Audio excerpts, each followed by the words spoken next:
We'll starting with our discussion on the mock test paper, which was scheduled on 6th of September 2020, covering chapter 9 to chapter 17 of the direct tax laws. First of all, we'll be discussing the multiple choice questions.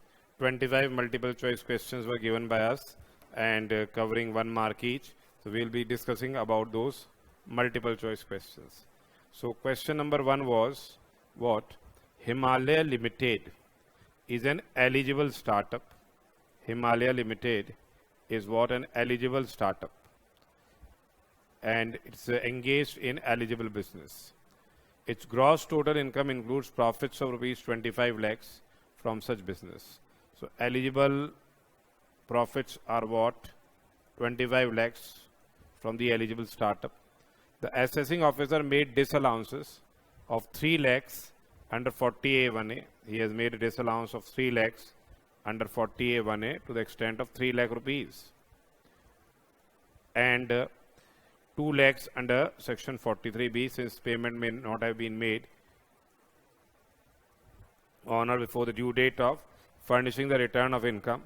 Then disallowances have been there of 2 lakh rupees. Now they are asking for what is the amount of the deduction which is admissible under section 80 IAC. Now it has been provided that in case if any of the disallowances are there, say under section 32 or section 40A1A or section say 40A3 or 43B, whatever profits are derived after the additions on these accounts, that will be regarded as profits eligible for deduction under the relevant sections. So here the profit eligible for deduction will be rupees 30 lakhs. And in case of 80 IAC, as you are aware, for eligible startups, 100% of the profits, eligible profits, is what? Eligible for what? Deduction. So here 100% will be the amount which will be eligible for deduction, and that is what? 30 lakh rupees. The same will be what? Eligible for deduction. So here the amount of deduction will be whatever adjustments are they made, and after these adjustments, whatever profits are derived, that profits and gains will be eligible for deduction. As you are aware of the fact that 100% of the profits and gains will be eligible for deduction for 3 consecutive assessment years out of the 7 assessment years beginning with the year. Now it has been made by the Finance Act 2020 for 7 assessment years. You will be what? Eligible to claim the deduction. Now 7 has been enhanced to 10 by the Finance Act 2020 with effect from assessment year 21-22. But for you, it is 100% of the profits for 3 consecutive years out of 7 assessment years. The same will be eligible. So this was one question. Next is what? Sannyasi is engaged in various types of activities, gives the following particulars of his income for the year ended 31st of March 2020. He is saying profits from the consumer and household products is 6,32,000. Loss from ready-made garment business is 1 lakh. Loss from house property is 280. And short-term capital loss on sale of securities is what? 1,50,000. You are required to compute the total income of sannyasi. Now we have what? Profits from the consumer and household products is 6,32,000. First of all, there will be an inter-source adjustment. So this loss will be adjusted, and the remaining profits will be 5,32,000. As you are aware that loss from house property, it can be adjusted only to the extent of 2 lakh rupees. And the balance loss 80,000 rupees, here in this case, will be what? Carried forward. The same will be carried forward. And short-term capital loss can be adjusted only from short-term capital gain or long-term capital gain, and the amount which could not be adjusted will be carried forward to be set off from the income under the head capital gains. So here this will not be allowed to be set off. Loss to the extent of house property to the extent of 2 lakh rupees will be allowed to be set off. Therefore, our total income in this case works out to be 3,32,000 rupees. Our total income in this case works out to be what? 3,32,000 rupees. Now one more question is there. Mr. A purchased a residential house property for self-occupation at 45 lakhs on 1/6/2019, in respect of which he took a housing loan for 40 lakhs from Bank of India at rate of 10% per annum. On the same date. Now they have taken a loan and a stamp duty value of the property does not exceed rupees 45 lakhs. So it is 45 lakhs. So the same will be eligible for deduction under section 80 EEA. And here the amount of interest on loan will be how much? He has taken 40 lakh rupees as interest on loan. The loan has been taken of 40 lakhs. That has been taken at rate of 10% per annum from Bank of India and has been taken on 1/6/2019. For 10 months, we will be calculating the amount of interest. This is for self-occupied house. This is for what? Self-occupied house. The amount of interest works out to be 3,33,333. Here, the annual value of the self-occupied house will be taken as nil. And one deduction will be allowed on account of interest on borrowed capital. Interest on borrowed capital will be allowed but subject to maximum of 2 lakh rupees. Loan has been taken for acquisition of self-occupied house. So income from house property will be negative 2 lakh rupees and the balance amount of interest is 1,33,333 or rupees 1,50,000, whichever is lower, the same will be eligible for deduction now. Here, the time period for sanction of loan for is what 1/4/2019 to 31/3/2020. Within that time frame, the loan has been sanctioned. Now, this time limit has been enhanced by the Finance Act 2020, which will be enhanced to what 31st of March 21. And the stamp duty value does not exceed 45 lakh rupees. You are eligible to get deduction under section 80 EEA. So amount of deduction which is eligible under 80 EEA will be what? Rupees 1,33,333. Then next is Mr. Shiva, age 58 years, has GTI of 6 lakhs, comprising of salary income and house property income. This is a GTI of Shiva. And he has made payments, following payments: donation to the public charitable institutions registered under 80G, 50,000 by check. This is within the maximum limit will be applicable here. Then donation to National Children Fund. This is without limit. 100% of the same will be eligible. Jawaharlal Nehru Memorial Fund, without limit, 50% will be eligible. And approved institution for promoting family planning, that is the maximum limit will be applicable here and amount of deduction will be 100% within the if the maximum limit qualifies.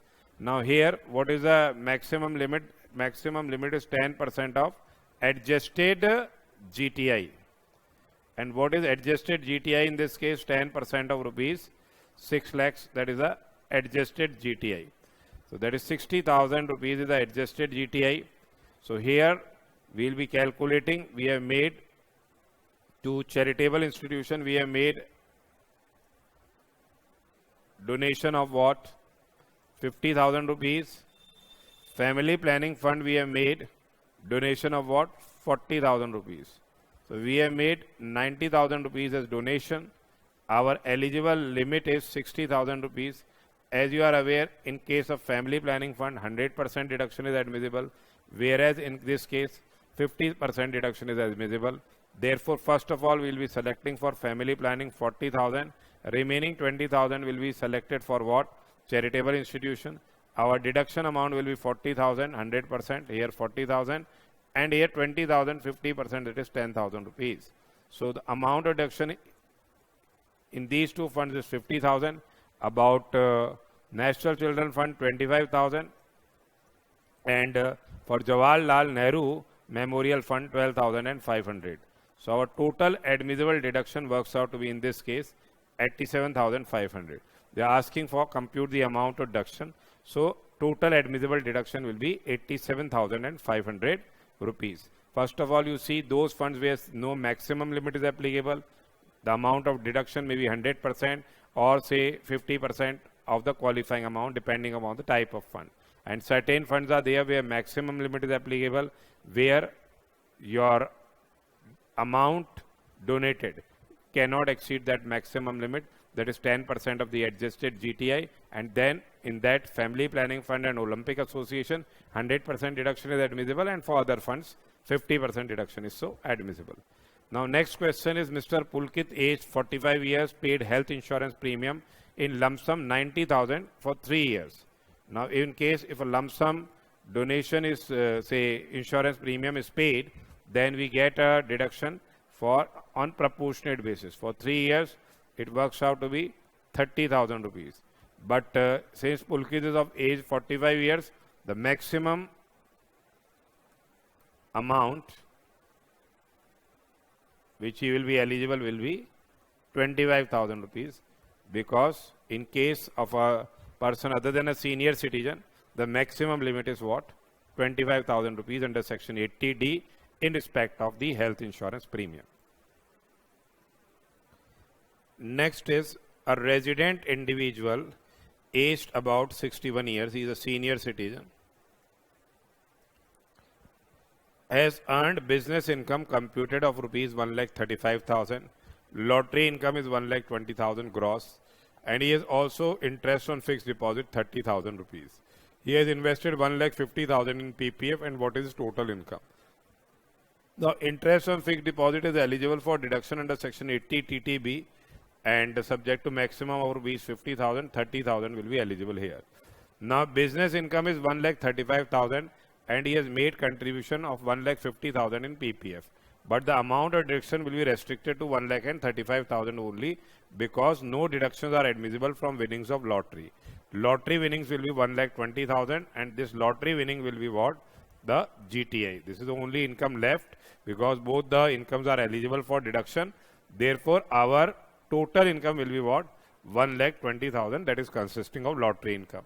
No deduction under chapter 6A is admissible from lottery income. Next is Mr. Rajesh has income of 45 lakhs under the head PGBP. One of his business is eligible for deduction at 100% under 80IB, and the profits of the business is 20 lakh rupees. You are required to compute the tax payable. So here he is having PGBP of 45 lakhs less deduction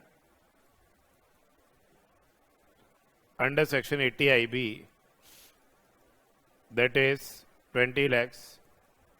His total income is 25 lakh rupees. Now on 25 lakh, if we calculate the tax liability, on first 2,50,000 it is nil, next 2,50,000 it is 5%, next 5 lakh it is 20%, and balance on 15 lakh rupees it is 30%. So it is 450 on 25 lakhs minus 15 lakh minus 10 lakhs. That is on 15 lakhs it is 30%, 4,50,000 plus 1,12,500 up to 12 lakh rupees.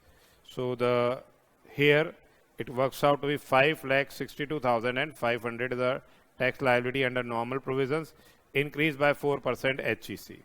So this is the tax liability under the normal provisions here, but his adjusted total income will be how much? 45 lakh rupees, that is total income. Whatever deductions have been claimed by us under 80 IA to 80 RRB other than 80B, the same will be added back. So his adjusted total income is 45 lakh rupees, on which the alternate minimum tax will be levied at rate of 18.5% on this 45 lakh rupees. That is 8,32,500. This is the AMT on which HEC will be added at rate of 4%. Therefore, he will be liable to pay tax. How much tax he will be liable to pay? That is 8,65,800 rupees. This is a tax he will be what?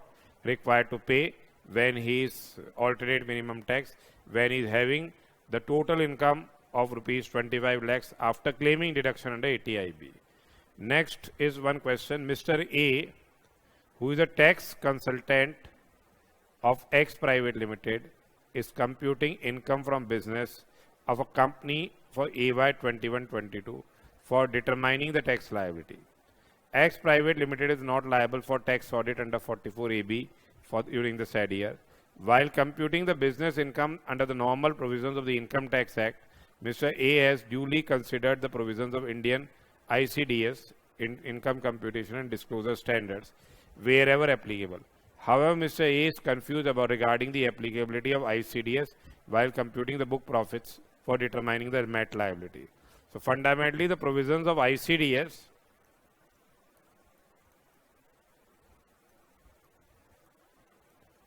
are not applicable for computing the book profits provisions, because book profits are to be separately computed as per the provisions of section 115 JB. So ICDS will not apply while computing the book profits for the purpose of MAT, as ICDS are applicable for computation of total income as per the regular provisions of the Act. So first answer is correct here. ICDS, they are not applicable for computation of the book profits for the purpose of MAT liability. Then next question is, Help Aid Charitable Trust registered under 12AA received donations of 80 lakhs.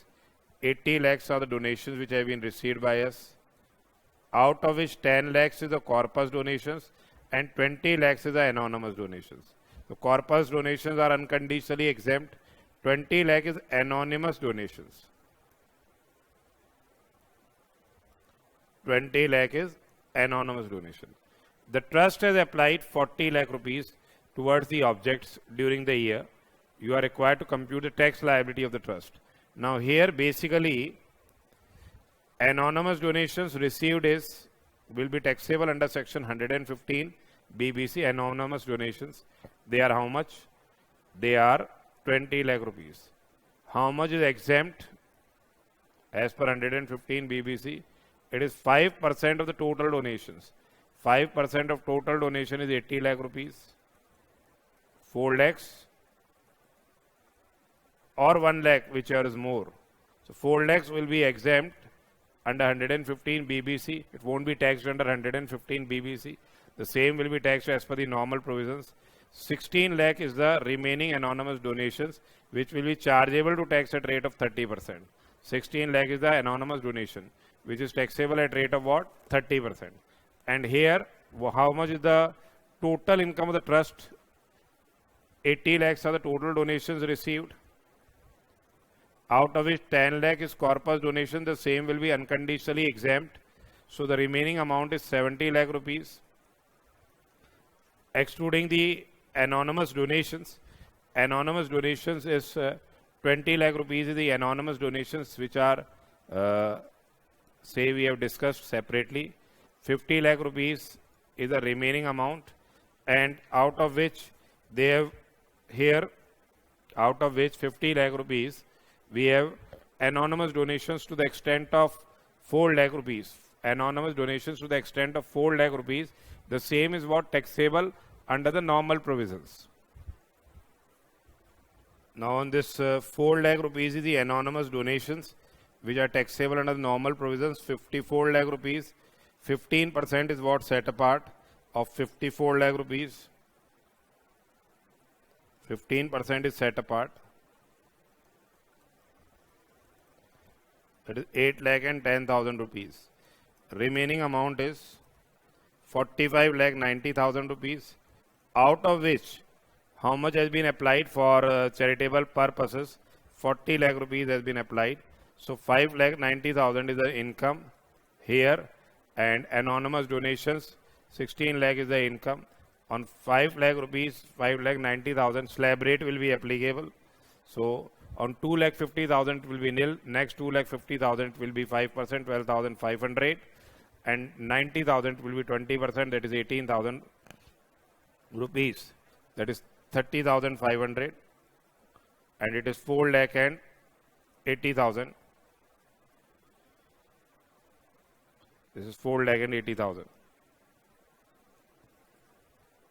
So 480 plus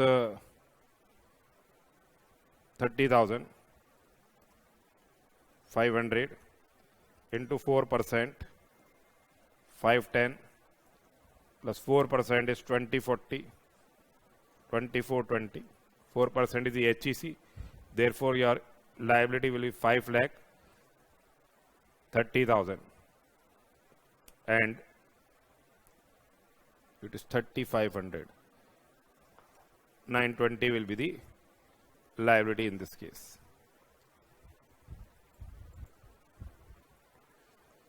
So, other opinion is also there that we will not get the benefit of 15% out of the anonymous donations which are not taxed under section 115 BBC. In this approach, in this case, we are following the approach that we are getting the benefit of 15% from the anonymous donations which are taxable under the normal provisions. So 15% has been set apart, and balance on whatever balance amount is applied, then remaining amount is taxable as per the normal provisions, and anonymous donations other than which are taxable under section 115 BBC are what? 30% is the tax is levied on those anonymous donations which are in excess of 5% of the total donations, or 1 lakh, which I say higher. The next question is about a REIT. A REIT derives rental income of 2 crores. REIT derives what? Rental income of 2 crores from real estate property directly owned by it. So that rental income has been given a pass-through status. It won't be taxable in hands of REIT. The same will be taxable in hands of unit holder. Short-term capital gains of rupees 1 lakh on sale of developmental properties. The same will be taxable in hands of REIT. It will be exempt in hands of the unit holder. And it also receives interest income of 3 crores from Gamma Limited, an Indian company in which it holds controlling interest. This interest has also been given a pass-through status. Which of the following statement is correct? All the above incomes are taxable in the hands of REIT. This is false. REIT enjoys pass-through status in respect of above income, and such income is taxable in hands of unit holder. That is also wrong. REIT enjoy pass-through status in respect of interest income. Hence, interest income is taxable in hands of the unit holder. Rental income and short-term capital gains are taxable in hands of the REIT. That is wrong. Rental income is not taxable. REIT enjoys pass-through status in respect of interest income from Gamma Limited and rental income directly owned assets, real estate assets which have been given by him by REIT on rent. Hence, such income is taxable in hands of the unit holder. Short-term capital gains is taxable in the hands of REIT. So this statement is correct. So last one is correct. Next question is Hans Limited is a unit located in SEZ, is in the second year of operation. It has export turnover of 500 lakhs, total turnover of 900 lakhs, business profits are 80 lakhs. Now 100% of the profits will be eligible for deduction from export business. Export turnover includes freight, insurance and telecommunication charges which have been incurred outside India as 100 lakh rupees. Now our profits are from business are 80 lakhs into export turnover. What export turnover means? Export turnover means whatever amount is there on account of export of goods less whatever freight and insurance charges are incurred beyond custom station. That is 400, and whatever is from total turnover also the amount of freight, insurance and telecommunication charges which do not form the part of the export turnover, the same will not form the part of the total turnover. So it is 800 lakhs is our total turnover. The amount which is eligible for deduction will be 100% of the profits. Remaining profits are 40 lakhs. 40 lakhs will be what? Eligible for deduction. Next is say a domestic company distributed dividend income of 30 lakhs to its shareholders. Out of this, dividend of 4 lakh is paid to a person on behalf of NPS, and 1 lakh were paid to another corporate shareholder. The company has also received 2 lakh from subsidiary which has paid dividend distribution tax under 115O. In this case, how much amount of dividend will be subject to DDT? So here 30 lakhs, 2 lakhs have been received from our subsidiary. It won't be subjected to dividend distribution tax. Besides this, whatever amount has been paid to NPS, that won't be subject to dividend distribution tax. So on 24 lakh rupees, DDT will be levied. DDT will be levied on 24 lakh rupees. Now next is DSO is the equity oriented fund distributed 25 lakh as income to unit holders on 25/10/2019. Determine the amount of tax on the distributed income payable by the fund. So here the on 25 lakh rupees it will be liable to pay distributed tax to the extent of 12.94221%. So here 3,23,560 will be the amount of the tax which is payable on the distributed income by equity oriented fund. Now here next question is compute the minimum amount credited to reserve under section 115 VT in case of tonnage tax company on the basis of the information from the current previous year. Now its relevant shipping income is 160 lakhs, tonnage income is 45 lakhs, and book profit derived from shipping activities is 75 lakhs.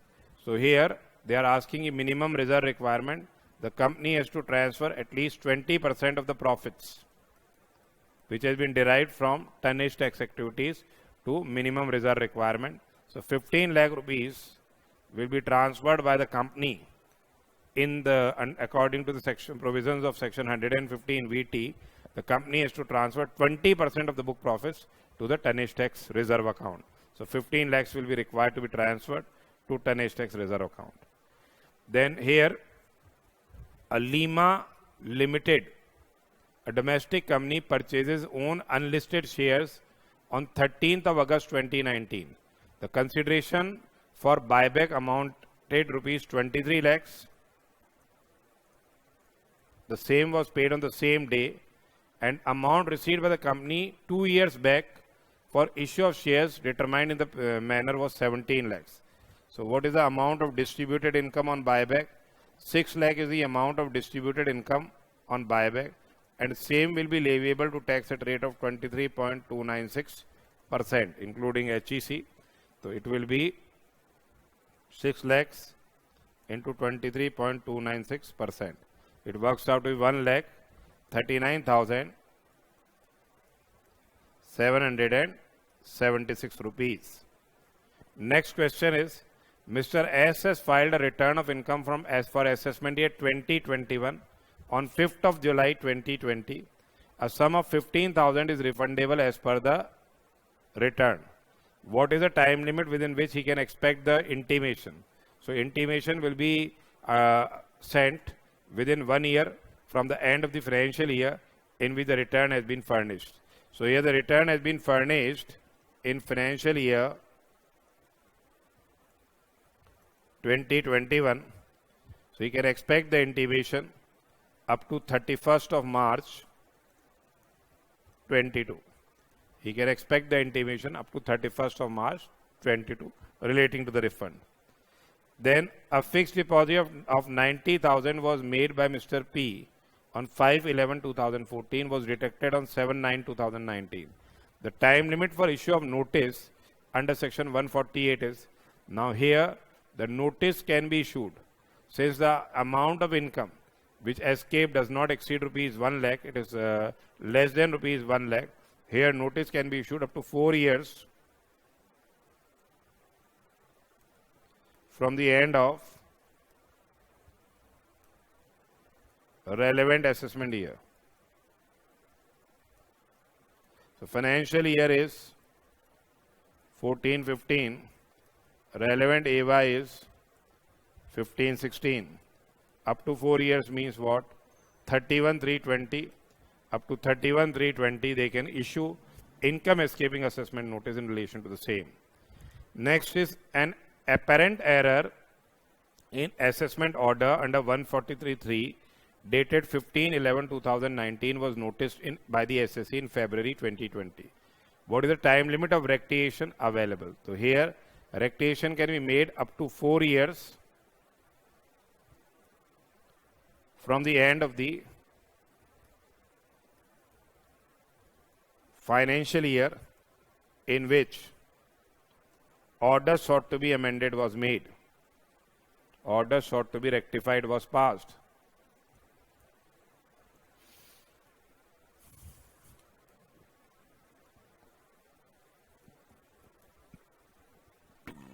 The order was made in financial year 1920. So here rectification can be made up to 4 years from the end of the relevant this year, that is up to 31/3/24. Under section 154, this is a time limit which has been given for the purpose of rectification. Next question is, Mr. X, 24 years of age, a resident individual, furnishes you with the following information. Salary income is 5 lakh rupees. Long-term capital gains on sale of land is 2,50,000 rupees. Short-term capital gain on sale of equity shares listed in recognized stock exchange is 1,50,000 rupees. And unexplained investment is 2 lakhs. And he claims expenditure of 15,000 for making such unexplained investments that will not be deductible. You are required to determine the tax liability. Now, salary income is 5 lakh. On this 5 lakh, tax will be levied on. This is long-term capital gain. It will be levied at rate of 20%.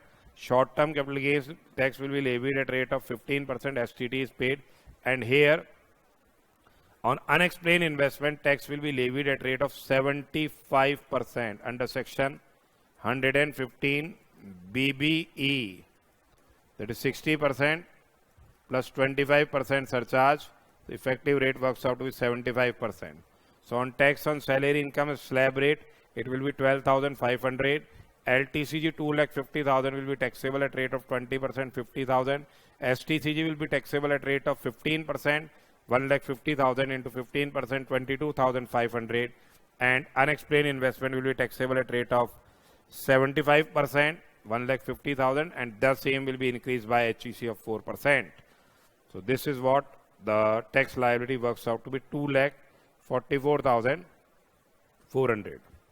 Now, which of the following powers cannot be exercised by income tax authority while carrying out survey under 133(2)(a) for the purpose of verifying the tax has been deducted or collected at source in accordance with the provisions of chapter 17B or BB? Now, here they are asking for the restriction on the powers in TDS survey. Here they say that it may require the deductor or collector or any other person who may at any time and place of survey to be attended to such work to afford him necessary facility to inspect books of accounts and other documents. So this is correct. They may require that person to afford them necessary facility to inspect the books of accounts. Then to place marks of identification in the books of accounts or other documents inspected by him. Yes, they can place the marks of identification and take extracts. Then it may record the statement of any person which may be useful or relevant to in any proceedings. They can do so in TDS and TCS survey. It may impound and retain in his custody the books of accounts and other documents inspected by him, make inventory of cash, stock or other valuable article or thing. This is not possible. In case of TDS and TCS survey, they cannot impound and retain the books of accounts. They cannot make the inventory of the cash, stock or other valuable article or thing. Now next question is, Sahil works in technology company. On 1st January he took a loan of rupees 2,40,000 from company for education of his daughter. During the year he has paid interest of 26,000 rupees on the said loan and repaid principal of 10,000 rupees. Deduction admissible under 80 will be nil here because loan must be taken from approved from financial institution and approved charitable institution.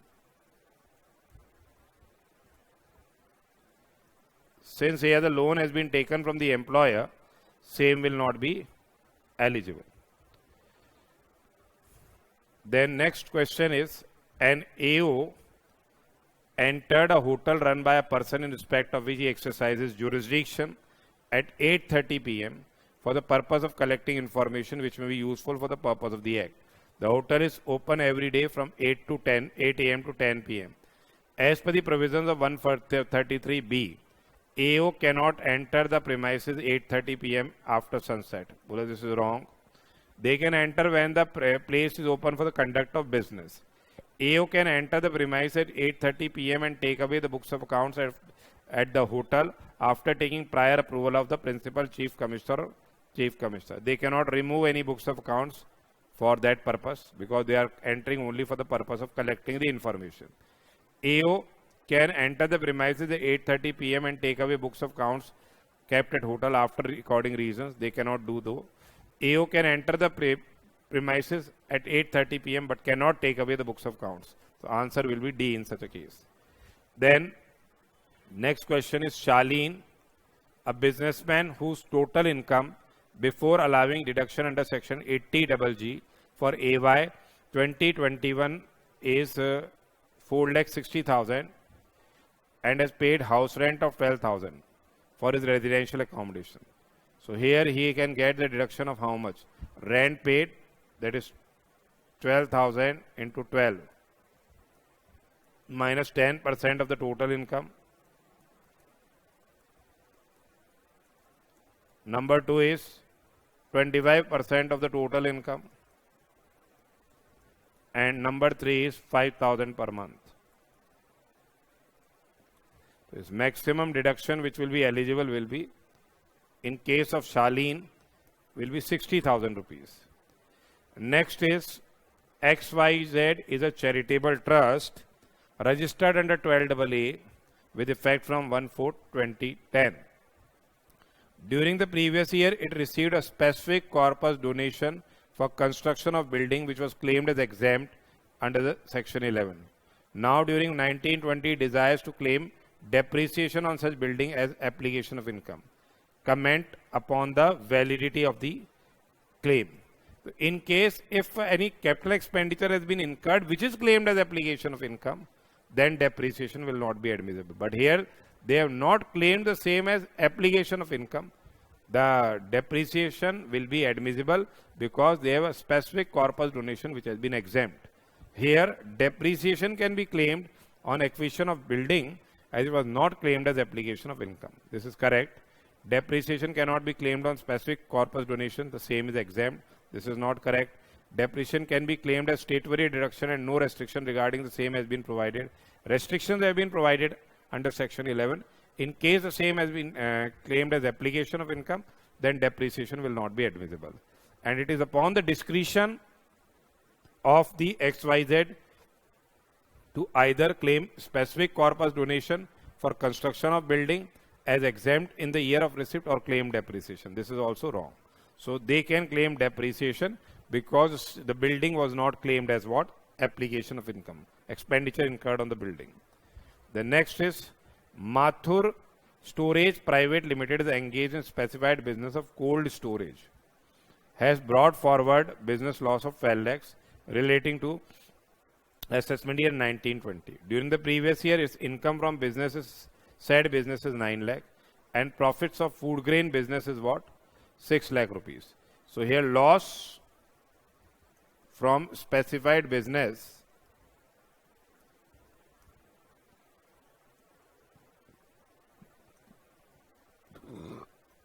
under section 35 AD can be claimed from the profits of a specified business only. So here they have claimed what is the profits of the specified business. Profits of specified business is 9 lakhs.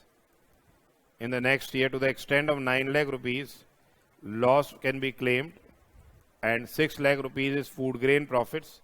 Same will be separately taxable. Balance loss from specified business will be carried forward. So these were the 25 questions which we have asked from chapter 9 to 17, multiple choice questions. Our next discussion will be subjective paper. So you have to practice these multiple choice questions. They are very, very important, and we have given 2000 multiple choice questions of these types only in the direct access, which is available on our website. www.bangarsedu.com. These types of questions and case-based study questions have been incorporated.